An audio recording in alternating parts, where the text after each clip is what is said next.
Après le choc de l'attentat meurtrier de vendredi, ces habitants de Mogadiscio rendent hommage aux victimes.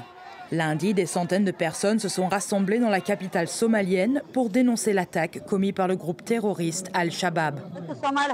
J'appelle le peuple somalien à se réveiller et lutter contre Al-Shabaab. Il ne faut pas se laisser intimider. Ils revendiquent l'identité somalienne, mais ils ne sont pas somaliens.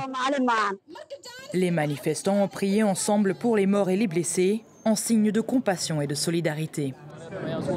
Nous sommes ici pour prier pour les personnes qui ont perdu la vie vendredi soir.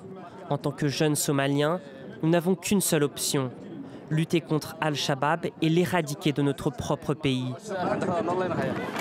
Le 2 août, un homme armé et un kamikaze ont attaqué la plage du Lido, une zone très fréquentée par les touristes et les locaux.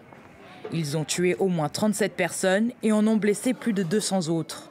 C'est l'attaque la plus meurtrière de ces derniers mois dans le pays. Ce qui s'est passé ici, c'est une tuerie de masse, une catastrophe nationale et quelqu'un doit en être tenu responsable. Depuis plus de 17 ans, le groupe affilié à Al-Qaïda mène une insurrection meurtrière contre le gouvernement fédéral somalien. Les combattants sont retranchés dans les zones rurales du sud et du centre du pays depuis qu'ils ont été chassés de la capitale en 2011. Pour les combattre, le président Hassan Sheikh Mohamud a lancé une guerre totale contre les terroristes en 2023, en joignant ses forces à celles des milices locales et avec le soutien de l'Union africaine et des États-Unis. Mais l'offensive a toutefois subi des revers, Al-Shabaab affirmant avoir capturé de nombreuses localités dans le centre du pays au début de l'année.